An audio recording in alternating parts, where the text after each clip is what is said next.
So let's jump in and talk about what we're going to talk about today. Our session agenda includes why we're here, risk management. Though security is part of our name at Monarch, we prefer risk as the word that we use because risk has all the qualities that we like and don't like. We have to take risks that are rewarding. We have to be safe enough to take those risks. Our risk level has to be low enough. So we can manage risk, we can mitigate risk, and we can reduce risk to the point where we feel safe enough to do the things we need in our businesses to take the risks that matter, the strategic risks, the tactical risks, the things that pay off. And so I like risk management as the focus of our work, and we're going to talk about that.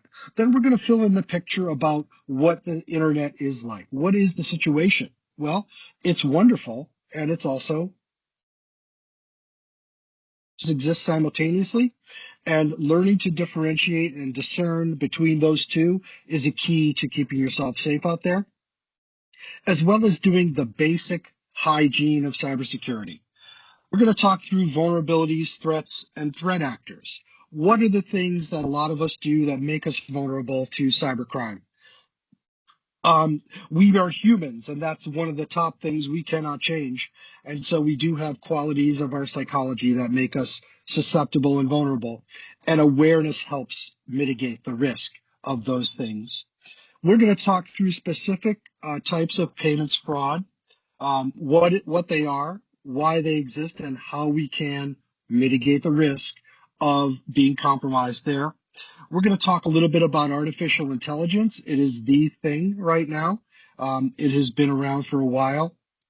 It is ramping up very fast and will be changing very quickly. So it's important we spend a little bit of time there. And then we're going to talk about how to protect yourself, focusing on this. And again, making sure you understand you have the power in your chair to keep yourself safe, your family safe, your community safe, and your business safe. So I like principled approaches to the work. And so what we say at Monarch is since IT systems and people will be used to attack others, this is a civic responsibility. You have to remember the internet is a shared resource that is unregulated. Nobody is telling the big companies how they should do their business from the perspective of security. So it is up to us to help each other. And so your awareness actually protects others. The fact that you can secure or harden a computer against threats protects others because unprotected assets will be used against others. So here we are in this community together. There are 77 of us participating today, which is a great number. And so all 77 of us know that in our chair we have the power to help each other suffer less from cybercrime and its impacts. Let's talk a little bit about why we're here, not in the existential sense. We don't want to have those big philosophical conversations, but in the sense of protecting ourselves. Well, risk management is a really great concept. We want to understand and address cybersecurity risks. They're not the rewarding risk, right? We want to have our cybersecurity risk very low so that we can take risks that matter to our business and help us grow, be profitable, etc.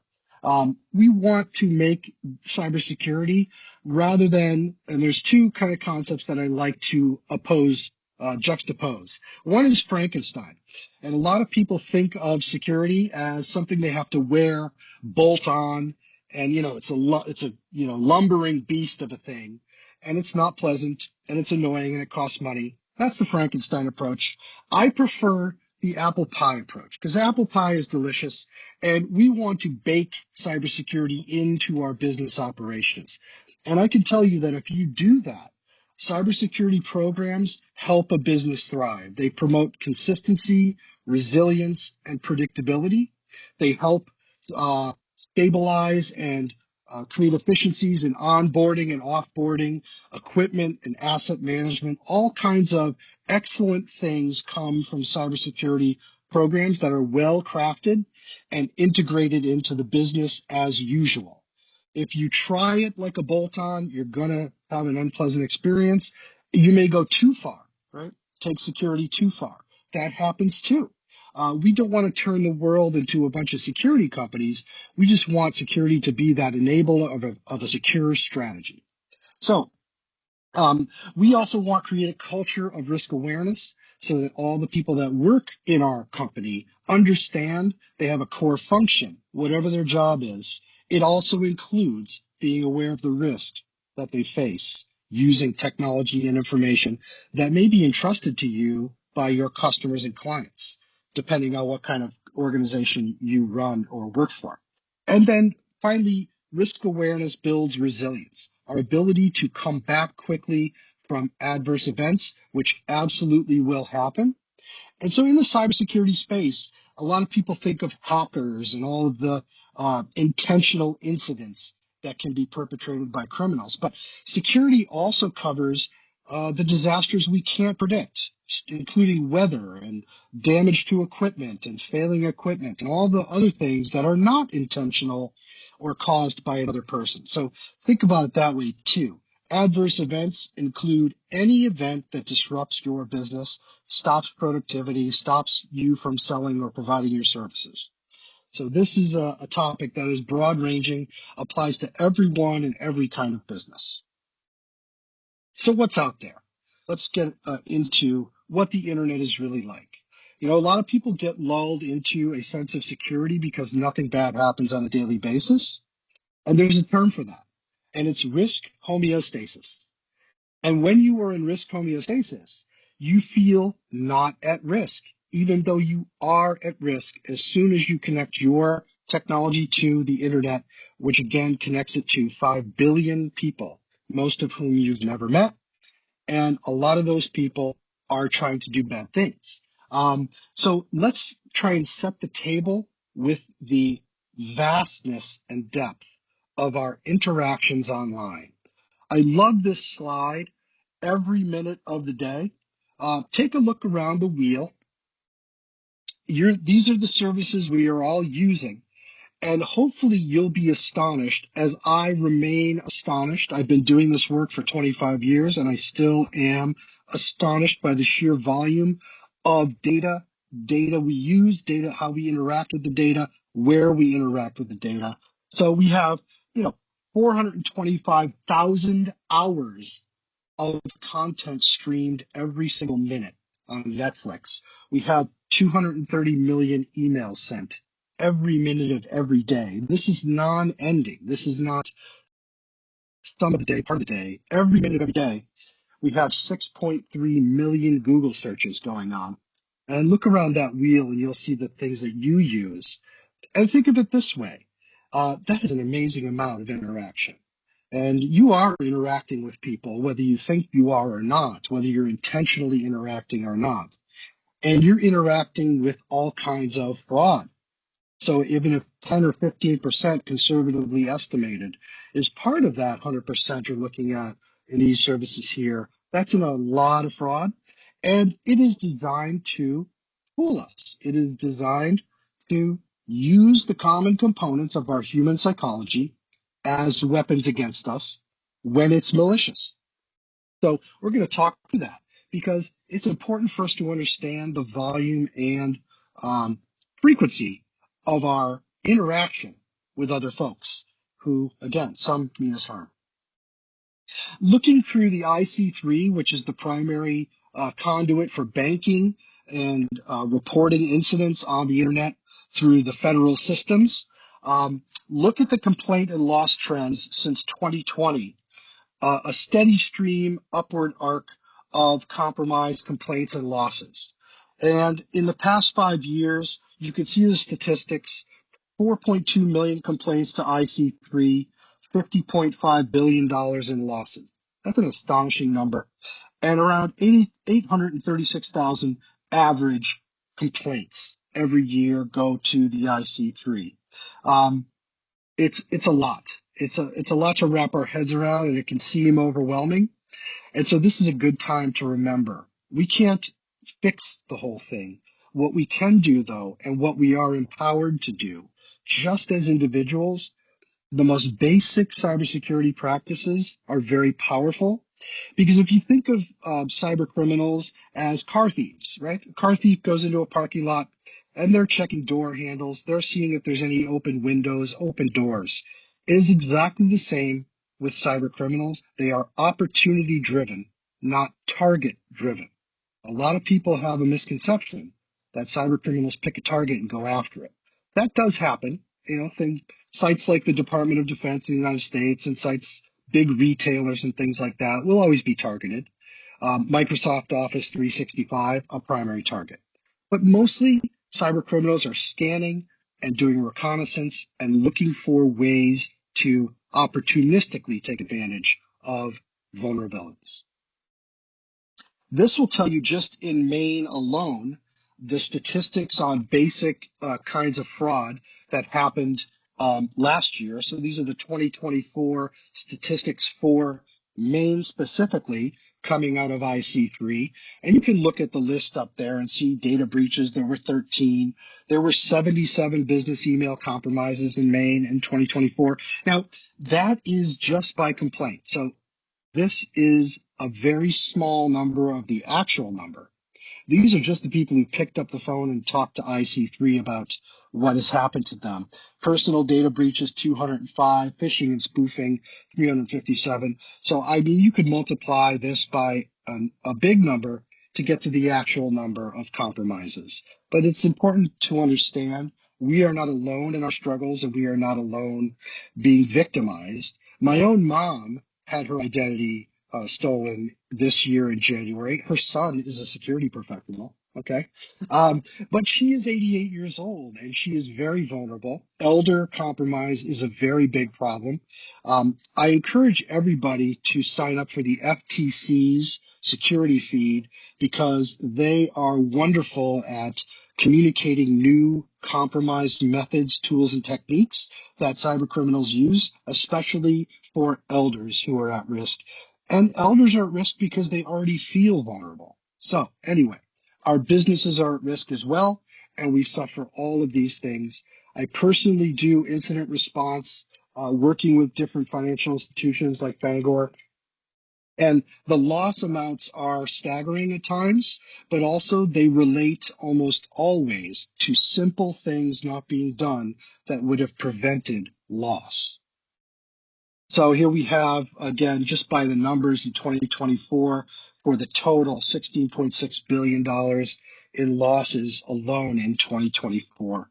And complaints with actual loss associated, almost 300,000 of those. We don't want to become a statistic. And so there are a certain number of us who have already experienced these things and understand how painful it can be to recover and how costly it can be to recover. So really looking at the risk and taking an honest view of our practices is our best first step. And then doing the basic things, which we're going to talk about today. What makes us vulnerable? Well, vulnerabilities are exploited by threats and threat actors. That's how we understand risk. We have a vulnerability. We have an impact of that vulnerability if a threat actor were to exploit that vulnerability. And then we have a likelihood, given our practices, of that happening. Okay, so let me give you a quick example of that. A vulnerability is a weak authentication control. So having a password that's 8 characters and is your dog's name, or a common construction would be believing that you have a secure password by putting a capital P and an exclamation point at the end of the word password, or having a season year password like summer 2025, terrible password, and thinking that that is a good idea. But for the hacker, those are joyful moments because though we may have individual fingerprints and personalities, we tend to select the same password patterns all over the world. And cyber criminals know that. And they have automated tools with all of those predictable password constructions loaded into, like I said, automated tools. And they can just spray them at a logon screen and compromise people without much effort. So again, it's automated. So weak authentication controls are responsible for a lot of compromise, something we all have power to change. Um, Unpatched or unupdated systems also make us vulnerable. If you have computers in your organization, they should be patched on a regular cadence, hopefully automatically, or working with somebody who is a professional who manually patches them using a variety of different techniques. Depending on the size of your business, you might just set your computers to automatically update from Microsoft using the built-in tools, or you might be a little larger and have special systems that are all about vulnerability management, patching, and etc. Wherever you fall in that spectrum, and this includes your mobile devices, laptops, tablets, phones, you should be on the latest available operating systems, the latest available patches installed. That is a really powerful way to protect yourself from bad things happening. Misconfigured systems also contribute to big vulnerabilities. And again, think of the hacker or the cyber criminal as a highly organized group, not an individual genius typing really fast at a keyboard. Okay? Think of them more as a corporate presence, highly organized, and their job is to steal things. That is the reality we face. So misconfigured systems are out there on the internet. For example, when you buy a new device, whether that is a router for your home network or a router for your business or any kind of even things like what are called industrial technology, Internet of Things, you might have heard that term, like a weather station you want to monitor from the road, from the internet, from your smartphone, smart office technology, smart home technology. Those things are vulnerable if you buy them, install them, and don't change the default credentials. Those things are scanned on a regular basis, and all the bad guys know the default credentials for all device types and manufacturers. So that's a big deal. Decentralized security systems where end users can change the settings.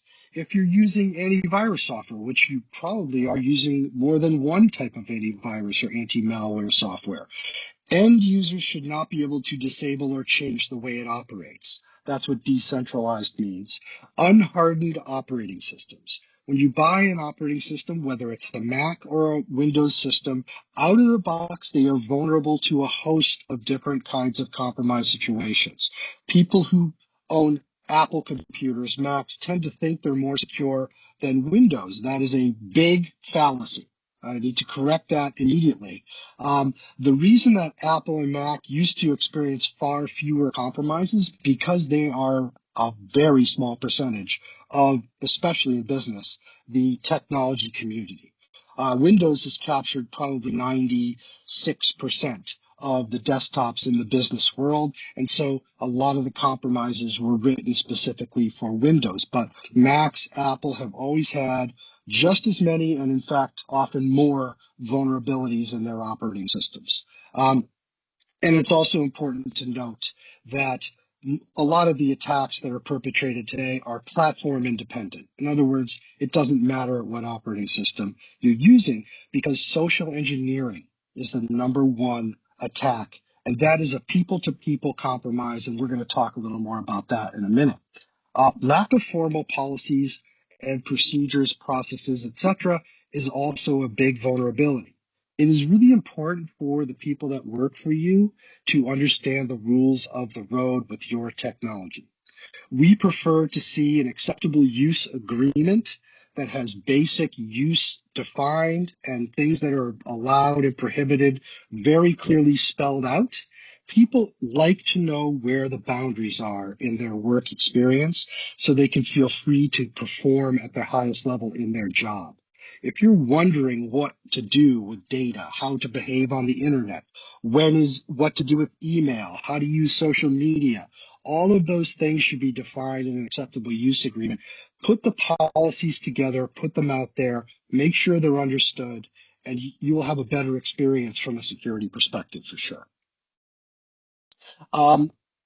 Vulnerabilities are exploited by threats. What are some of the threats that we think about? Rather than looking at all the individual threats, we like to think of them in categories of threat. So unauthorized access to our technology, that is a threat. How might that happen? There are so many ways that that might happen, from a brute force hacking attack on your firewall and your network to a phishing email that someone clicks on and a remote access software gets installed, and then the attacker has use of all of your resources, including access to your email, access to your network. Those are unauthorized access. That is a threat category. Misuse of access privileges.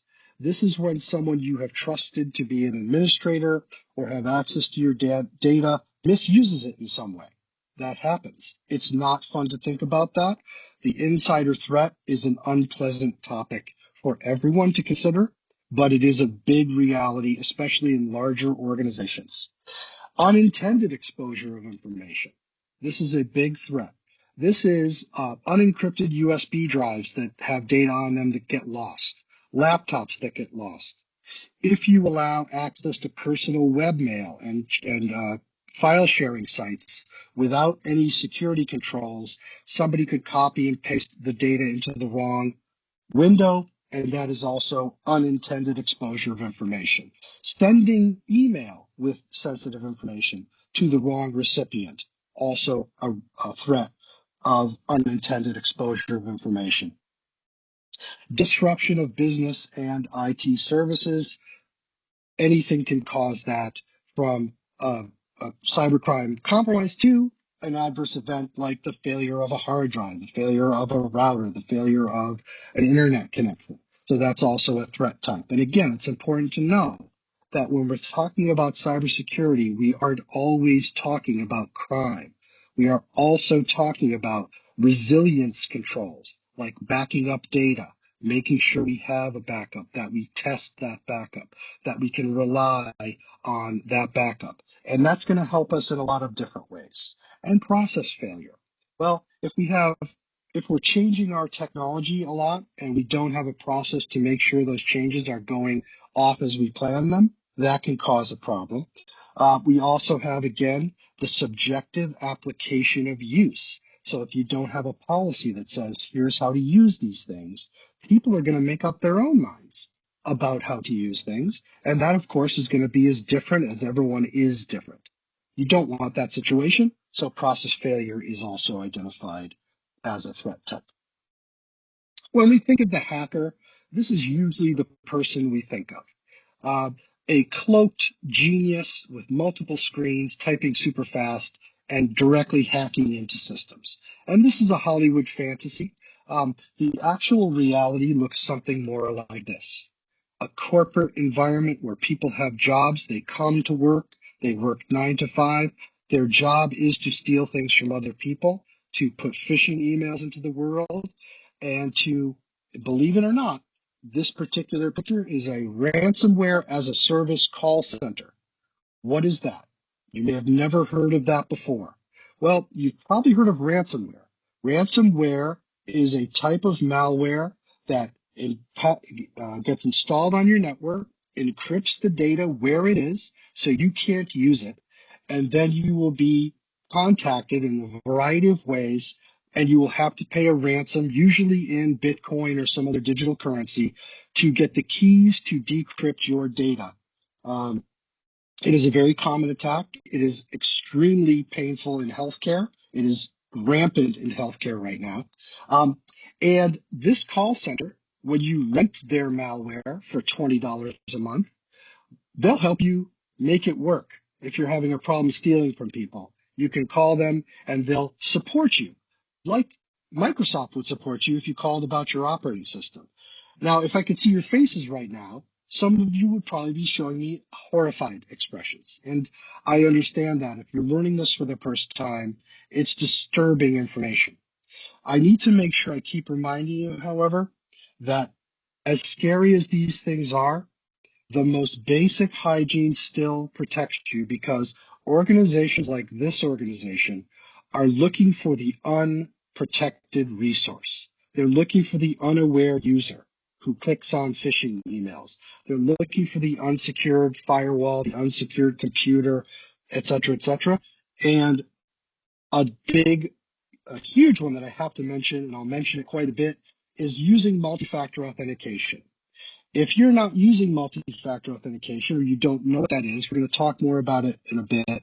But multi-factor authentication means that your username and password, also known as something you know, are only one way that you authenticate to systems where sensitive and critical data is stored or used, like your banking websites, your healthcare, when you go shopping. You should also have a second factor of authentication called something you have or something you are. Something you have is a smartphone with an authenticator app or SMS text, though it's not the best, one-time pins that get sent to you when you put in your username and password. Multi-factor authentication would prevent a huge number of compromises that happen all the time. So let's move along. Yeah. A question before you go on, and in particular, it's about Sure. passwords. Okay. So in the chat, someone had mentioned that they had started using paraphrases of characters longer than 12. And I know that we've kind of moved on to multi-factor authentication, but is there a best practice for passwords? There is a best practice for passwords, and so there are a couple of best practices. I could pull up the chart that was referenced as I was going to. I don't know if I want to take the time. Basically speaking, length is far more important than complexity for strong passwords. And I mentioned before that if you have an 8-character password, no matter what the construction is, an 8-character complex password has a life on the internet of about 30 minutes maximum. In many cases, it's far less than that. It's an instant compromise. Once you get up into 12 characters, you are into a safer zone. My advice to you would be to get a password manager. There are a bunch of them offered out there that are really good, like Dashlane. A lot of the smartphones, like Apple phones, come with a password manager now. And let the password manager create your passwords for you. And set them to 14 characters and say go. And those password managers will automatically log you in. I happen to use Dashlane. I have it on my phone. I have it on my personal computers, and we use it at Monarch as our password manager in the corporate environment. There are two schools of thought there. One is to have a super long password of words that are just common words. And if you do that, that is a really strong way to go. The other is to use a formula for creating passwords, which we're going to talk through in a little bit. So I'll save the solution for a little bit later. Is it still a good practice to use passphrases of more than 12 characters? Yes, it is. Absolutely, to answer the question for Ryan directly. And to just, Alex had a question in regards to saving your password in Edge or Chrome when you're at a site and they ask you if you want to save it. Is that a good practice? I would avoid doing that, actually. And again, when you use, I would not actually use LastPass, Zachary. LastPass has had 3 compromises where consumer data or customer data has been exposed. And so they used to be very reliable, but they had a spate of compromises. So I would say anyone using LastPass should consider moving to another platform. Sorry to say that. Sorry to let you know that that's true. So where were we? Okay, where should people store their passwords? You should store them in an encrypted form, and there are lots of ways to do that. So again, writing them on a piece of sticky note and putting it on your monitor, probably a terrible idea. But you could have an encrypted spreadsheet that you keep. You could use a password manager. You could also have a book or a piece of paper or something hard copy that was not readily identifiable as a password storage place for you. But again, I would strongly recommend using a password manager. They're very easy to use, intuitive interfaces, and they take care of that for you. They use the strongest encryption possible for storing passwords and also other sensitive information. Let's move along. Thank you for those questions. So, as I said before, cyber criminals are opportunistic. When you hear somebody say, I'm just an individual or we're just a small company, why would anyone attack us? Well, that question is never being asked by a cyber criminal. They are putting out massive amounts of possible compromises and seeing what comes back. Part of those are scanning the internet for open doors called ports where communication takes place on computers. If they see an open channel of communication, they're going to go further and see what's behind that open channel of communication. If they compromise a network, a computer, a person, and they find, oh, it's just a couple of computers here in this network, they're going to take ownership of those computers, set up shop, and use them to attack someone else. If they find 1,000 computers behind that compromise, they're going to stay right there and have a payday. There is no third choice. They're not walking away from an opportunity. I hope that makes sense for everybody, but it's good to dispel that misinformation that size matters to cyber criminals. To a cyber criminal, it's a win if they get one person, one computer, and compromise that and then move along to something bigger, or take their compromise and turn it into an opportunity to make money or steal information right there. So there are various techniques in social engineering. Social engineering is deception to influence behavior. There are a lot of ways that this takes place. We as humans have three primary psychological qualities: the desire to help, the tendency to trust, and the fear of getting in trouble or being offered an ingratiation, which turn out to be the same thing in a kind of duality. Those three common components of our psychology make us susceptible to social engineering, and the vast majority of compromise starts as a person compromising a person. So phishing emails are social engineering. The goal of the social engineer is to create an emotional situation that overcomes the knowledge or the intellect or reason. That's why phishing emails usually have a consequence or a fear driver or an offer of something. When we do phishing testing for our clients, one of the most popular and easy to accomplish is a free offer of New England sports team tickets, right? Offer someone a Patriots ticket and they're going to click that link. Okay.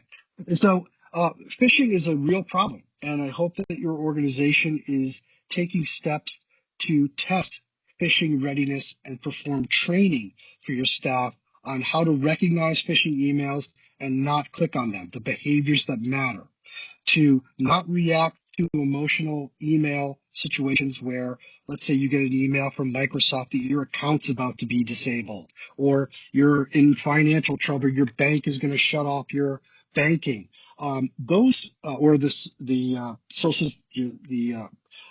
IRS is coming after you in a lawsuit. Those are never legitimate communications, and it's always best to take a breath, step back, and if you work in a company, use the procedures you are trained to use. Hopefully you have those. Notify somebody and don't take action in that email. Or if you really are concerned that Microsoft is going to disable your account or your bank is going to take away your ability to do business online, use the number you know to be good and call the bank directly. Interface with a person at your institution. Don't go forward and click an email you suspect as a phishing email. Website spoofing, vendor spoofing, IT and IS spoofing, pretending to be from an IT department, pretend to be from an information security office in your work. Those are common social engineering techniques. Coming to the door as an unannounced vendor with an official looking hat, a business card. Easy to defeat, but also easy for that cyber criminal to convince somebody using a pretext, a story of why they're there, to get someone to allow them to have access into a sensitive area or a secure area. A simple way to defeat those on-site people is to have a list of expected visitors for the day, and anyone not on the list require identity verification from their employer and your supervisor. And that ends the attack pretty much on the spot. Simple procedures and process usually win the day from the bad guys. Let's talk a little about specific payment fraud. So the types of fraud I want to talk about today are credit card fraud, wire fraud, ACH fraud, forgery, and invoice fraud, which happens to be really taking off. So third-party impersonation is basically what that amounts to. So remove the word trust from your vocabulary. And the reason that I like this concept is people say, I don't want people to think I don't trust them. And from our perspective, trust is not a part of the conversation. It's not that we trust or don't trust. What we are doing is using situational awareness to implement practices that keep us safe. And so trusting someone, not trusting someone, that's an emotional topic. And we want to remove ourselves from that and say instead, we understand the statistical reality of cybercrime and compromise, and we are implementing practices that remove the person from the picture and say, you as a person have an identity, and your identity could be taken from you in a compromise, and that identity used against our company. So therefore, it's not about you. It's about your identity. It's about your credentials. It's about your username and password. It's not about you and not trusting you. It's a really great message. It makes people feel better about why you're doing things. Not to create a restrictive and environment that lacks trust, but an environment that is sustained, resilient, and is able to move through adverse events without costing people their jobs, livelihoods, the ability to hire more people, the ability to grow profits, and all the things that make a business thrive. That's why we're doing these things, not to create a restrictive environment that lacks trust. Credit card fraud happens all the time. I had to replace a credit card recently or my debit card because it was compromised, and who knows where. If you're using your debit card out there in the world at different small retailers or online shops, then we rely on the software being used by those retailers to be secure, but that's not always true. So sometimes credit cards get compromised. In that case, that can happen through a POS system that's not exactly hardened or secured, and that can create a situation where we have to replace our cards.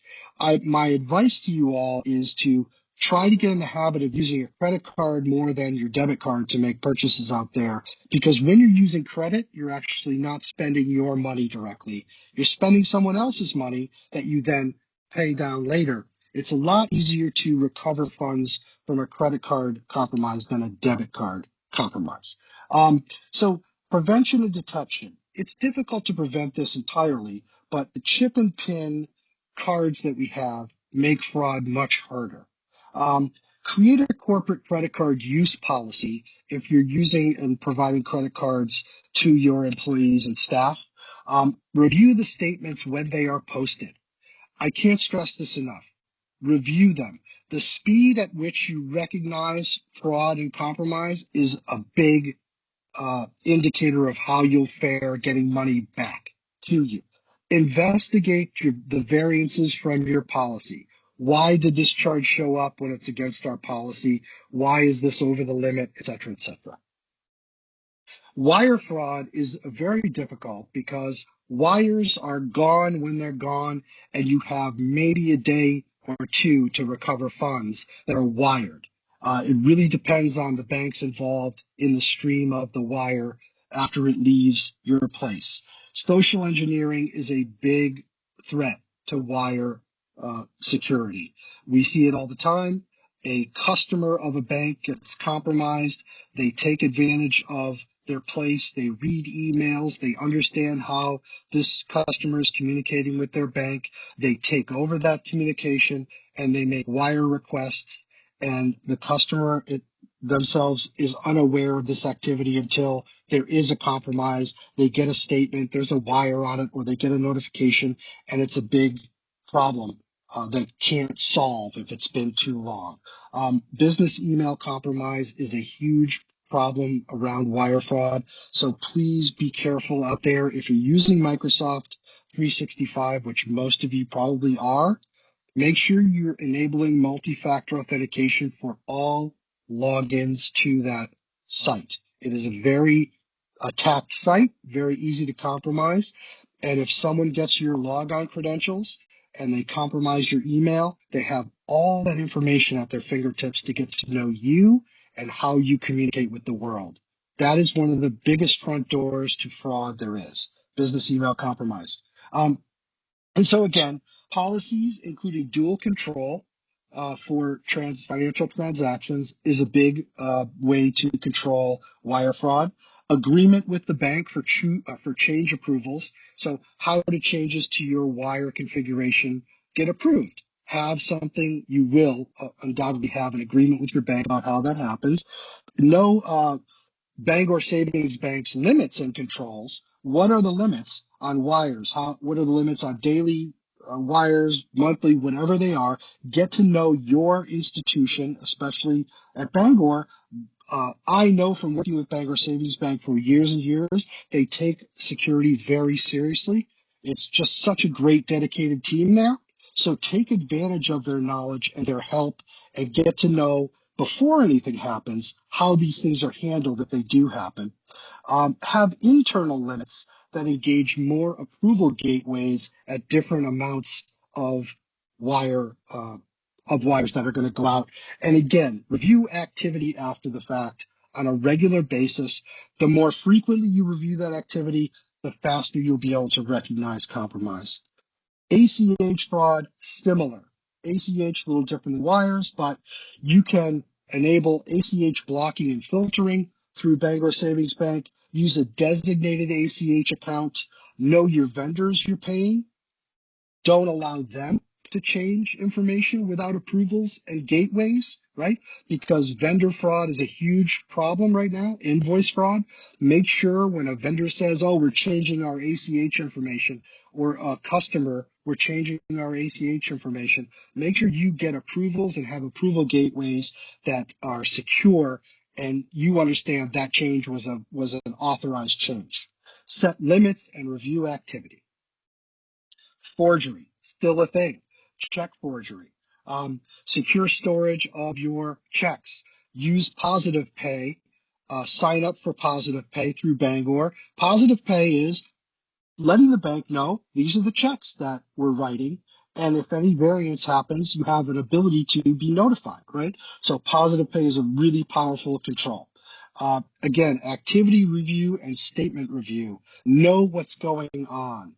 Don't take it for granted that everything's going to be fine. And again, in your personal life, review your statements. Know what you're spending. Look at those things as soon as they're available and track that stuff, because that's the fastest way to turn around a notification to your institution that something bad has happened. You have to know it happened to notify the bank, right? And they have to be notified. Invoice and vendor fraud is a big problem, and usually it starts with a compromise of an email account or compromise at that vendor. Not everybody practices security. In my professional life, I work in three industries primarily: financial, which is, of course, Bangor and other community banks; healthcare, which is, wow, having big problems and always will, just by the nature of what healthcare represents and how hard it is to secure environments where people are counting on systems to be available for life and death situations. But the newest addition to the regulated spaces where we work is the defense industrial base. And let me tell you that the manufacturing sector in the U.S. is woefully behind. That's why there's a new regulation that came out at the end of last year called the Cybersecurity Maturity Model Certification. And when you see what is missing from the controls out there, it's shocking, but believe it, most organizations that aren't required to practice security don't practice great security. So it's up to us to get our knowledge in place and put the security practices in place. To prevent and detect invoice and vendor fraud, policy and process for your vendors. Again, know them, have relationships that are solid, understand how they do business. Do your due diligence research on the security practices of your critical vendors. Know how they do security. Ask them questions. What's your password policies? Do your people get trained? How do you secure my data? All of those questions are very valid. Have separation of duties for practices that require fraud or collusion in order to commit fraud. That would be, you don't want the same person who does accounts payable to be the person who manages vendor relationships. You want those to be separated. Those duties are best performed by two different people. Therefore, there's a check and balance. Required vacation is a great control against invoice and vendor fraud because, and I've had personal experience here, sometimes people are doing bad things inside your organization, and the only way that that gets noticed is if someone else is doing that job for 2 weeks a year. And policy and process for changes to accounts, as I mentioned before. I just want to read Bobby had an entry here. And Bobby says, we had an email compromise and what followed were fraudulent requests to confirm our banking information, like ACH payment of a bill, which didn't exist. Absolutely, Bobby. That's a great thing to bring up. It's a constant stream of attempts, and we have to be vigilant and never take anything for granted. So I appreciate your comment there in the chat. So let's talk a little bit about AI and what it's doing to cybercrime. It is enabling cybercrime, especially social engineering. You've all seen deepfake videos. You've heard stories of deep voice fake phone calls that you get where the caller is only trying to get you to say yes so they can record your voice saying yes and then replay that to compromise you. You've heard all those stories. I'm sure you have. You've watched deepfake videos on social media. It's hard to tell what is real and what is fake. The use of large learning models, large language models to enhance phishing, targeting, business email compromise, and other fraud is rampant. We are reducing the time between gaining information and coming up with brand new, fresh exploits. AI makes it very easy to impersonate people. So please, again, this doesn't change how you practice control to protect yourself, but it does change the nature of vigilance and how we have to make sure we're always aware. Now, again, that's not always afraid. It's aware. There's such a difference between those two postures. There's a more realistic misrepresentation in gender, in background, in language, and status. And the use of social media posts and messaging to build extremely difficult to detect impersonation and disinformation. We as a country are suffering greatly from massive disinformation campaigns in our politics, in our lives that are community-based. All of it is susceptible to AI enhanced threats. The development of malware is enhanced through artificial intelligence, and the vulnerability. How vulnerable we are to these attacks has increased with AI. It's probably going to get worse before it gets better. The bad guys happen to be just a little bit ahead of us. But again, I want you to remember, the power is in your chair, and to do the most basic cyber hygiene protects you from most of these things. John, Melanie had a question in the chat about clicking on a fraudulent link and whether or not they can feel assured that their malware and virus software will find a malicious link or malicious software on their computer. Sure. So I see the question. So we're pretty sure someone has downloaded something onto our computer. So I don't know, Melanie, your expertise or the level of comfort you have with the technology, but if you don't have expertise or level of comfort, I would disconnect that computer from the internet immediately, and I would take it somewhere to have it checked, to have it scanned. One of the things that advanced malware can do is disable your virus software.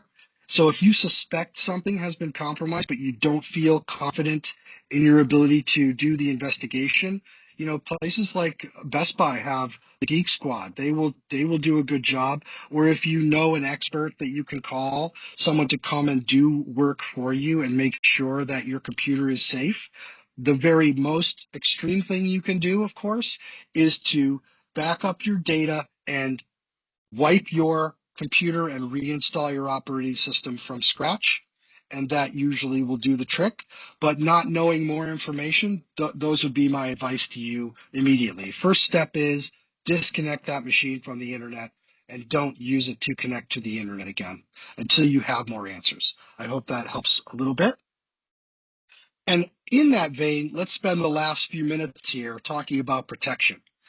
Because protection is available, protection in the knowledge that you're gaining today, protection in basic practices, and of course, Bangor Savings Bank has a whole bunch of security offerings that are part of their offer to you as a customer, like ACH blocking and filtering, which is optional fraud protection you should absolutely take advantage of if you are doing business using ACH, which of course you are.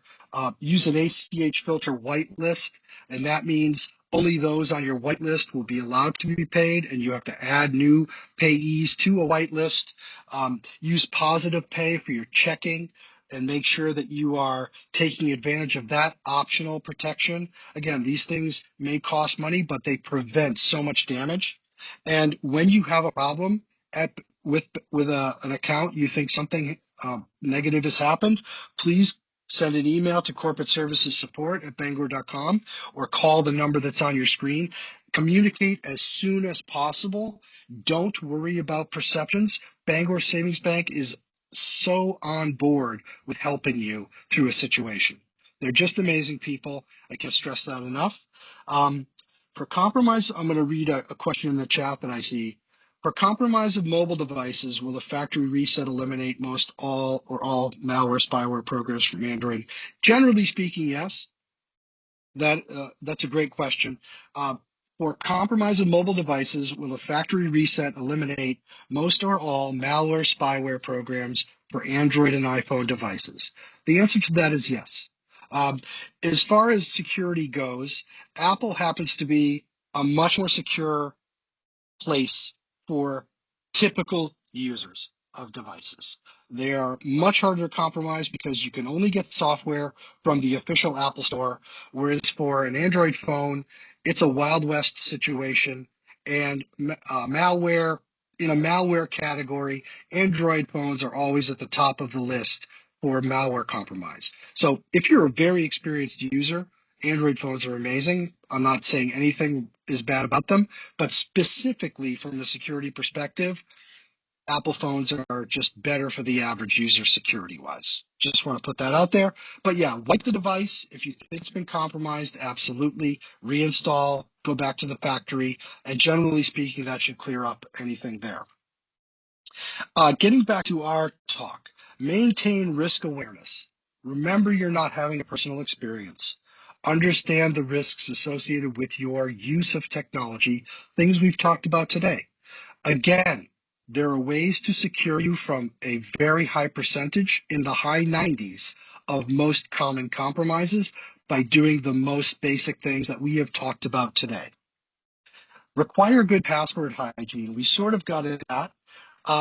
Consider a password manager, like I said, Dashlane, KeePass. There are so many of them. Do a little research if you're not going to use one of the top titles. Investigate the software that you want to install. Don't just install it. Make sure it's from a reputable vendor and that you know how to secure that application before you download it. Password managers promote good password hygiene.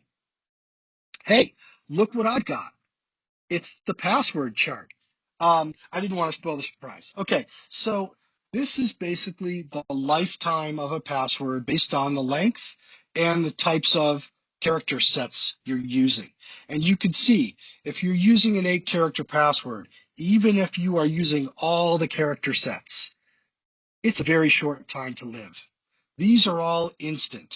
In other words, if it's all numbers, this is an instant compromise, just lowercase letters, instant, even when you start adding complexity. But once you get up into the 12 character, look at that. See how that changes? So length is your friend with passwords. And if you don't want to put a bunch of crazy characters into your passwords, have a 20 character phrase that you use. Use multi-factor authentication. I know we're at our last minute. Multi-factor authentication, again, is a second factor that verifies your identity. I use the Google Authenticator and Microsoft Authenticator. I sign that up with my Amazon account, my bank, whoever takes it, or I use SMS text messaging to get a one-time PIN or a one-time password to be a second form of identity so that just my username and password are not enough to gain access to my sites where my data is sensitive, okay? Do not share your password with anyone for any reason. Report those compromised passwords and carry your habits into your personal life that will help make them a part of your life and integrate them as an apple pie situation. Delicious, like I said, and integrated into your life, baked in is there. Err on the side of caution in no matter what you're doing.